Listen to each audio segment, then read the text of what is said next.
Sir, Mamata Banerjee ने एक letter लिखा है सीईसी को, एक बार फिर से एसआईआर को लेकर तमाम तरह के सवाल उठाए हैं।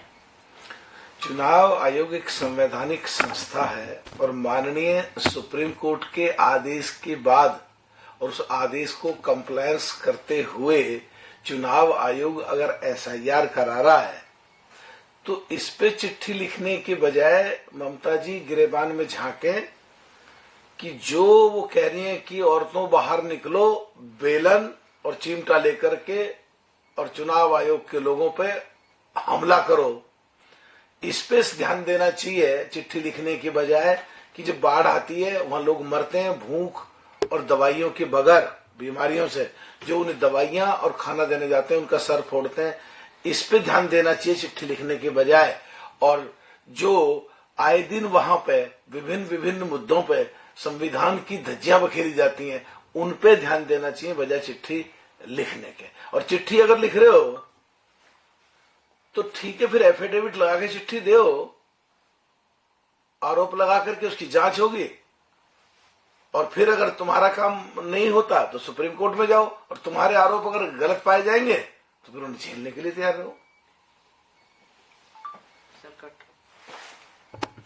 सर, करूर स्टैम्पीड केस में टीवीके के विजय जो है उनको कल लगभग 6 घंटे के लिए क्वेश्चनिंग के लिए बुलाया गया और एक बार दोबारा बुलाया जा सकता है।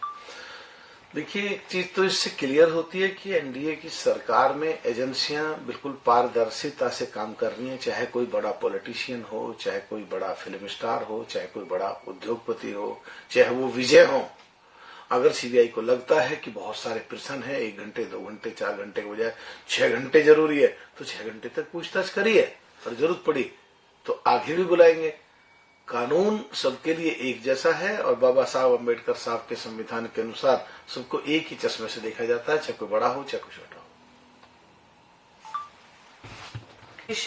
जो है वो लगातार सेंटर के रोल पर सवाल खड़ा कर रहा है, जिस तरीके से यूएस का एग्रेशन जो है वेनेजुएला पर बढ़ रहा है।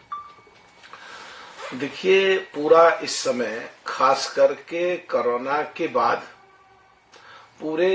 वर्ल्ड के जो हालात हैं, कौन देश किससे लड़ रहा है, किससे कौन क्या कर रहा है, कहां कोई कितना टैरिफ लगा रहा है, ऐसे में जो हमारे देश की सो कॉल्ड इंडिया गठबंधन की पार्टियां हैं या विपक्ष कहो, अगर वो ये चाहते हैं कि भड़का करके एनडीए के बड़े नेताओं से, माननीय प्रधानमंत्री से कोई ऐसे बयान दिला दें जो देश के खिलाफ जाते हों, तो बिल्कुल नहीं। राजनीति, विदेश नीति और संसार स्तर पे नीति और कूटनीति सबको पूरा ध्यान में रख के देश के प्रधानमंत्री देश के अंदर और पूरे विश्व में भी हर पहलू पे ध्यान रखे हुए हैं। जरूरत पड़ने पे सही निर्णय लेंगे जिससे हमारे देश का और हमारे देश के प्रधानमंत्री का सम्मान बढ़ेगा। 22 साल के ऑटो ड्राइवर की निर्मम हत्या की गई है। पहले मारा गया, उसके बाद चाकुओं से गोद कर उसकी हत्या कर दी गई। कि बहुत दुखद घटना है और बहुत ही ज्यादा कष्ट की बात है और हमारे देश की सब राजनीतिक पार्टियों को और सब नेताओं को इसकी निंदा करनी चाहिए और सरकार पूरे देश के अंदर देश की नीति, विदेश नीति, संसार स्तर पर नीति, कूटनीति सबको पूरा ध्यान में रखे हुए है और आने वाले समय में बहुत जल्द सब ठीक हो जाएगा।